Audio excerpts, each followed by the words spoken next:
YouTube is the most fulfilling hobby I've ever had, but one challenge as a hobby is that when I finally have some time on evenings and weekends, I want to be able to just press record without the hassle of setting things up and tearing things down afterwards, which makes a studio setup valuable, but also living in an apartment, space is quite limited. So in this video, I'll share the tiny YouTube space I had nowhere to go but in my bedroom.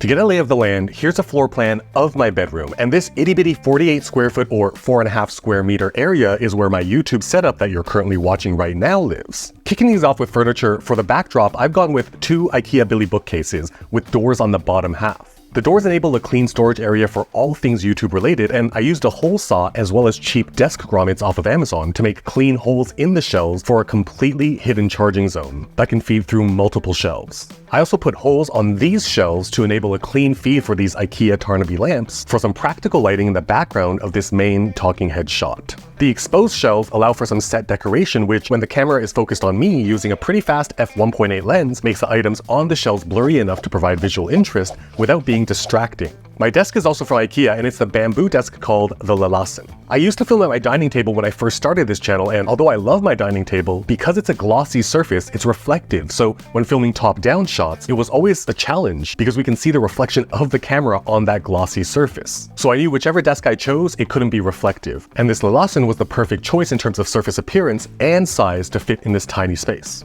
And also, my chair is just one of my dining room chairs. With the furniture out of the way, we can get into the actual gear setup. Right off the bat, one of the biggest challenges when working with a tiny space is ground footprint. For example, my key light, if it were on a robust light stand, the three legs of that light stand would take up way more space than I even have available. So although not ideal, I used drywall anchors and screwed in this wall plate with a 90-degree baby pin to the wall of my closet to anchor my main key light too. As you can see, although this very old first generation Aputure 120D with the light dome is gigantic, it takes up literally zero floor space. And in fact, in terms of functional video lighting, this is the only light I use, since it's both big enough of a surface area and close enough to me where the soft light can wrap around my face, which, although not professionally ideal, is definitely good enough to me for a YouTube talking head. What's more, because of how compact the space is, again, although not professionally ideal, the same light also serves as my top-down light as well. One light to achieve everything that I need. As a side note, I used some adhesive-backed Velcro to affix the light's remote control here, just below my desk, so without looking, I can turn the light on and off and adjust the brightness to my needs. Next up is the central hub, and in the spirit of reducing as much floor space used as possible, it all starts with this rolling light stand by impact. And since I have my camera rigged onto this, I can't risk it tipping over, so you can see that I have these sandbags here on these feet. From the bottom up, connected to the central pillar of the rolling light stand, is a small 9" by 9" Gator Frameworks clamp-on shelf, which is where my power bar and power brick goes. By the way, this power bar is fed all the way to the outlet behind my Billy bookshelf, and it's pretty clean because, like the shelves, I also use the hole saw and a grommet on the door itself. We'll gradually get to what's plugged into this power bar, but next up on the central column is this large 11 by 15" clamp-on shelf. On it, I have this 6-year-old CalDigit TS4 Hub, which is still going strong for my needs, while simultaneously constantly keeping my camera's battery fully charged, so I never have to worry about charging and swapping batteries out. As we get to the first telescoping ridge of the central column, this is where I have a super clamp by impact, with a 6" extension arm holding a brass spigot with a 3/8" head, where I attach this old tripod ball head, which holds a quick release plate so I can get my camera on and off very quickly. The biggest benefit to this is that it's all tightly and permanently anchored, so I know that whenever I attach my camera to this quick release plate, it's at the perfect height, position, and angle to frame my shot with the bookshelves perfectly centered. And I could just press record and start talking with confidence. And these two cables, the USB cable for my camera, which is plugged into that CalDigit hub, and this HDMI cable are tied to that 6" extension arm, so when I mount my camera onto this quick release base, I don't have to go fishing for the right cables. They're right here, and I can plug the USB cable in for power, and the HDMI cable for what we'll talk about next, which is directly above the super clamp that holds the camera housing. This is way overkill, but this is a 6" jaw vise grip that shoots out, and on the end, I have a grip head, and anchored to the grip head with a standard 1/4 brass spigot is the bottom of this cheap 7" monitor by FeelWorld. This monitor is where the other end of that HDMI cable is plugged in. This makes it so that when I'm recording my talking head like I am right now, I can clearly see to ensure that I'm in focus and that I am indeed recording, and also to validate my audio levels. To really save myself headaches, and I can't believe this took me over a year to implement, is where I used to have to charge and swap out these gigantic batteries for the monitor. I recently bought this cheap 12-volt 3A safely compatible power supply cable, which gets plugged into that power bar on the bottom shelf, which permanently supplies juice to the monitors, so I never have to deal with batteries anymore.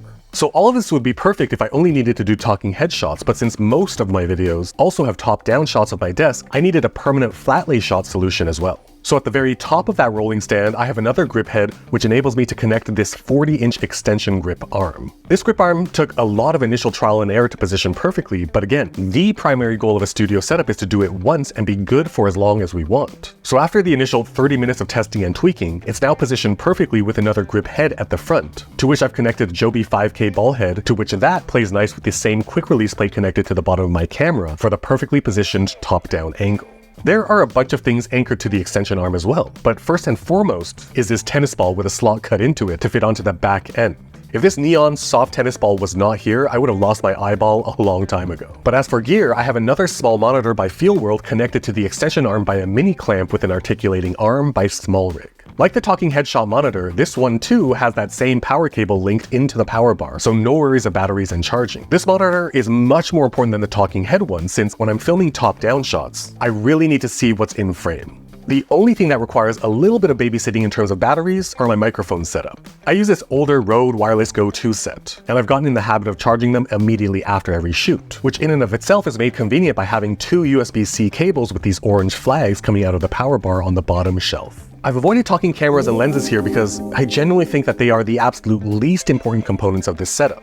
Not because I'm one of those gear doesn't matter people, but specifically because this is an indoor studio with predictable and controllable lighting. I think camera and lens considerations are so much more important for run and gun scenarios where you cannot control the lighting. That said, for anyone who's interested, I use the 4-year-old Sony a7S III released back in 2020. As for lenses, for my talking headshot, I use one of their cheapest lenses, the 35mm f1.8, where, when filming my talking head, it's wide open at f1.8 to give me as blurry a background as possible. For my top-down shots, I switch over to their 24 to 105mm f4 zoom lens, since doing tabletop shots, I sometimes need to punch in and out with the zoom.